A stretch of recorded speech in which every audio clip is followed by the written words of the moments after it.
Hello everyone, I'm Alba, a junior game designer, and let me welcome you to my second devblog of Dance Again. This time I want to talk about some design decisions I took when designing the dialogue system and how I came up with the characters that appear in the game. So, first of all, let's talk about the dialogue system. Having played multiple games, I already had a basic idea of how I wanted my dialogues to be like. Here's a list of the initial idea. The first thing was a box on the lower part of the screen. Then I wanted the characters involved to appear on each side of the screen. And finally, I wanted those characters to be half-body sprites. I could have done simple busts to show who's talking and how they're feeling, but I decided to do half-bodies because then I would be able to showcase their personalities with body language as well. Plus, doing this would also separate the dialogue from the rest of the game. Since the gameplay is really energetic and action-packed, I decided this would be a nice break from it, to give the players some time to rest between the songs. It's very important that you don't oversaturate the player with things to do or with too much action in general.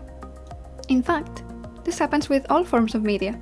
In movies, for example, there are plenty of studies that tell you when to put a more calm and relaxing section and when to put a more action-focused scene in order to keep the viewer's attention.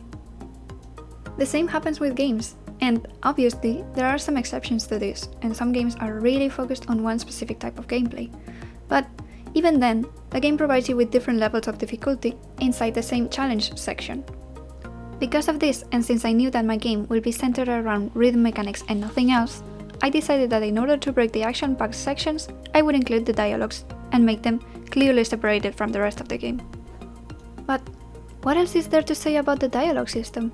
Well, let me tell you. The characters involved in the conversation can change their pose and their expression, like I've mentioned. But aside from that, I also added a little size change of the sprite of the character that's talking in each moment. And so, the player will unconsciously look at them when reading the conversation and will, as a consequence, know who's speaking. This is also shown with the name of the character on the top part of the dialogue box, yes, but this is much more visual and quick to process for the player. Plus, at the beginning, players won't know the names of my characters, so I need to help them get to know them, if that's my intention.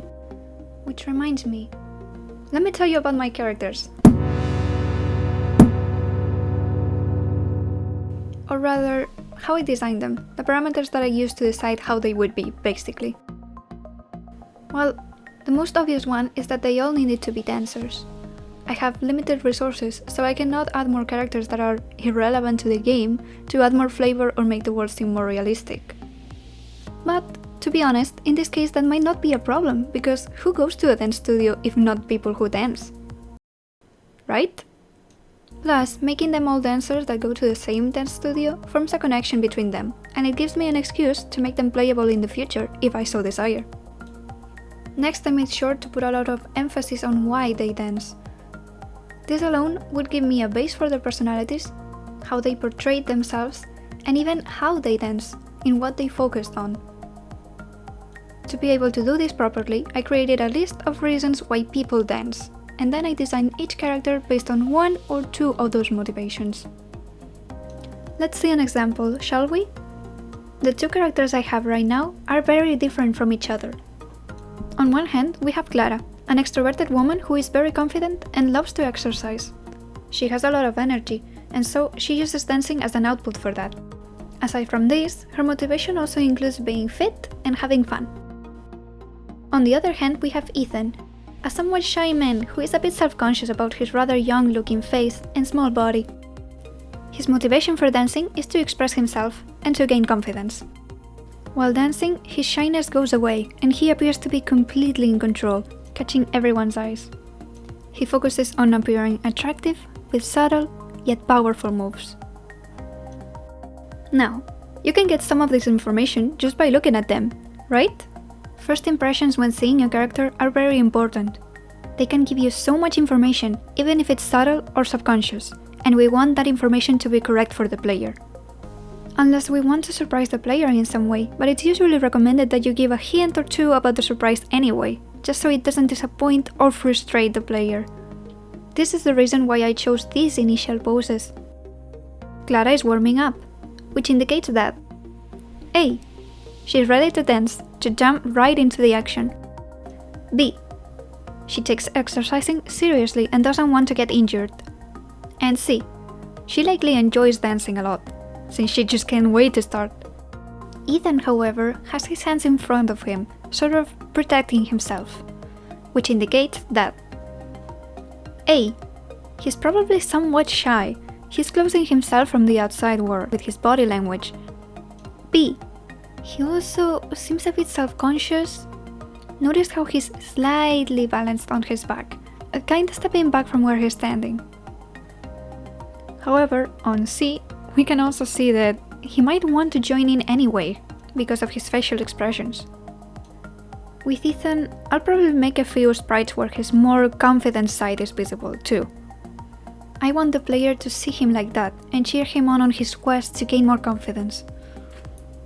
His dancing sprites, if they ever appear, will also be like that. I want to make it very clear that being shy is not a bad thing. I just thought that would probably fit this character in particular, and I also wanted to show people who are not entirely okay with their physical appearance and who are self-conscious about it. I wanted someone like that try to work their way into acceptance and feeling better about themselves. It's not about exercising, it's not about becoming fit, it's not about him changing his appearance, it's about him trying to see himself in a better light and seeing that he too can look sexy and mature, even if he thinks his body looks childish. And with this, I'm not trying to say that actively trying to be fit and change your appearance is a bad thing either. Please, wanting to be healthy is great and it will probably make you feel better too. I mean, Clara, for example, she wants to be fit and stay that way. There are other characters aside from these two and they have different motivations too. Well, anyway, hopefully this brings some positivity to the table and maybe even inspires someone on trying a new hobby. Like dancing, for example.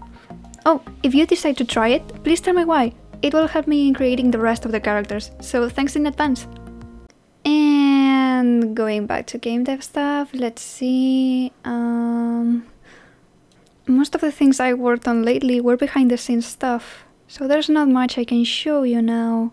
Oh, on the bright side though, I have implemented a saving system, and the bosses that I talked about on the previous video are already in the game.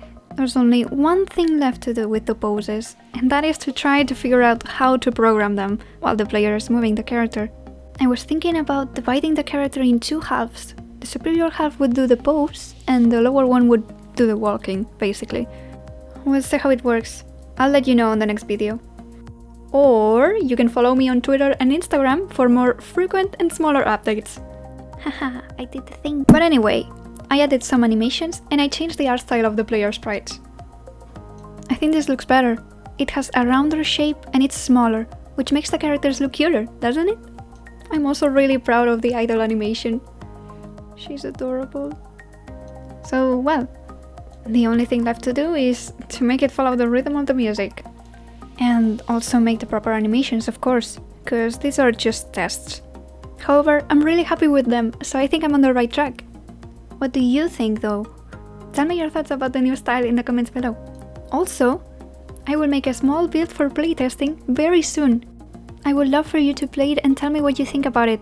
It would help me a lot to improve dance again, and I would really appreciate it. So, if you're interested, keep an eye out on my social media, okay? Additionally, if you have any suggestions, please let me know. I'm really excited about this game and I hope you are too. And would you look at that, we have reached the ending of my second devlog. I hope you enjoyed it. Don't forget to subscribe if you want to follow the development of Dance Again. For more frequent updates, you can check my Twitter or my Instagram account. Thanks for watching, see you soon!